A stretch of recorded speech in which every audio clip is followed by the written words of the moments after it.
All right, let's jump right in. If you're part of the IB PYP world, you know that inquiry is pretty much the heart and soul of everything we do. Well, right now, the PYP itself is going through its own evolution, rolling out some really thoughtful and, frankly, exciting updates for the next few years. So we're going to break down exactly what's changing, why it matters, and what it means for you and your students. First things first, I want to be super clear.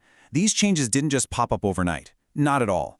This has been a really deliberate, multi-year journey.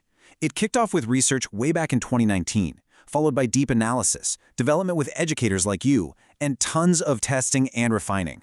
So you can see this whole process has been incredibly careful and considered from the get-go. So, what's the big why behind all this work? Well, the IB's own guidance says it perfectly. The goal is to make sure the primary years program stays current, that it's relevant, and that it's truly ready for the future our kids are going to inherit. It's all about making sure the PYP evolves right along with our world. Okay, let's get into the first major update. And trust me, it's a big one. We're talking about the very foundation of the PYP curriculum, the transdisciplinary themes. You know, those huge universal ideas that frame our units of inquiry? The descriptors for all 6 themes have been refreshed, so let's walk through what's new. First up, who we are. The inquiry now is so much more clearly focused on identity, both for us as individuals and as part of a group. It really sharpens the lens on core human things like our well-being, our relationships, that sense of belonging, and the idea that we're always growing and learning. Next, where we are in place and time. This one now dives deeper into histories, and notice that's plural, and how we find our way in the world. And what I think is really powerful here is the new emphasis on both the natural and the human drivers of change. It connects us so much more directly to our planet and to how societies shift. With how we express ourselves, the whole focus now really centers on the diversity of voice and expression. It's a push to look more broadly at creativity, all the different cultural ways we communicate, and how what we intend to say is actually heard and received by others. How the world works has been refined to be an inquiry into how we understand all sorts of phenomena. The big idea is to see the world through systems, patterns, and cycles, while also really digging into the impact of human discovery and innovation. For how we organize ourselves, there's now this really clear connection between our social systems and ecological ones. It's all about looking at structures and networks, getting learners to think about everything from, say, economic trade to how we make decisions together as a group. And finally, sharing the planet really deepens its focus on just how interconnected all life is.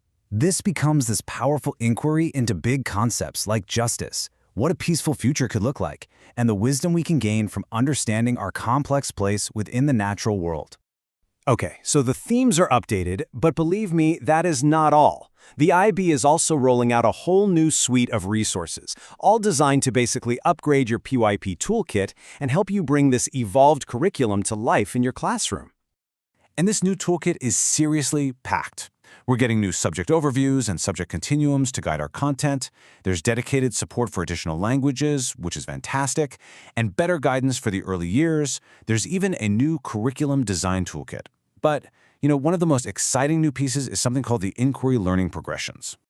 But before we get to that, let's tackle a question that I know is on a lot of people's minds. With all these new tools coming in, what's happening to those scope and sequence documents we're all so familiar with? And the short answer is yes, they are being replaced, but really think of it as a serious upgrade. They've been reviewed, updated, and renamed subject continuums. Now, here's the most important part. They're designed as flexible examples that you can and should adapt to fit your school's unique context. It's all about empowerment, not telling you exactly what to do. All right, so let's talk about that brand new resource I mentioned, the inquiry learning progressions. What on earth are they? Well, they're this fantastic new tool designed to make those crucial inquiry skills visible and explicit. And get this, it isn't just for the PYP. They show how these skills grow and get more sophisticated for learners all the way from age 5 to 16, creating this beautiful bridge into the MYP. Now, what's really cool here is the clarity this gives us. These progressions are a tool to help us plan and a kind of map for skill development. But, and this is super important, we need to be clear about what they are not. They are not a replacement for your curriculum, they are not tied to a specific age or grade, and they are definitely not another rigid, linear scope and sequence. I mean, we all know learning isn't linear, right? And this tool actually reflects that. To make this a bit more real, the IB has already published the first 4 progressions. They focus on some really foundational inquiry skills: decision-making, observation, role and turn-taking, and of course that all-important skill of questioning just to explore and play with ideas. And don't worry, more of these are on the way. And here's a key message of reassurance, and this goes out especially to all our amazing early years educators. A lot of these new resources, like the Sample Early Years Planner, are just that. They're supportive examples. They are not rigid mandates. The IB is actively encouraging schools to adapt them, or, you know what? Just keep using the planning systems that already work for you. It's about what's best for your school. So, we've covered the what and the why. Now it's time for the really practical stuff, the how and the when. Let's look at the implementation plan, which gives us a really clear, manageable path forward. Okay, here's the big date you need to circle on your calendar: 2027. Schools have until September of 2027 to fully transition to the new transdisciplinary theme descriptors. That gives everybody plenty of breathing room for thoughtful planning, professional development, and all that good collaborative work. So, you might be asking, what about all those other new resources? This is really important.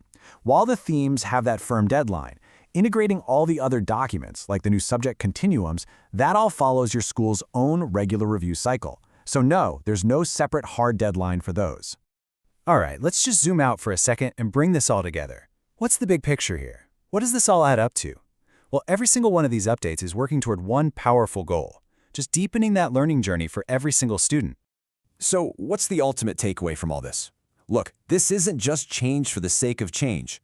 The refined themes, the new continuums, those learning progressions, literally every single update is designed with one goal in mind: to enrich and deepen the practice of inquiry-based learning in our classrooms.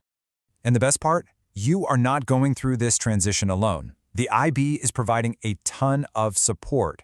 There's a new Category 3 workshop being developed just for these resources. There are going to be events on the IB Exchange starting in 2025.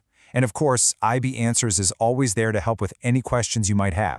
And that brings us to our last thought, which is really more of a question for you and your teams. With this refined framework and this powerful new toolkit you're about to have, how will your school reimagine the possibilities of inquiry? It really is an exciting time to be part of the PYP.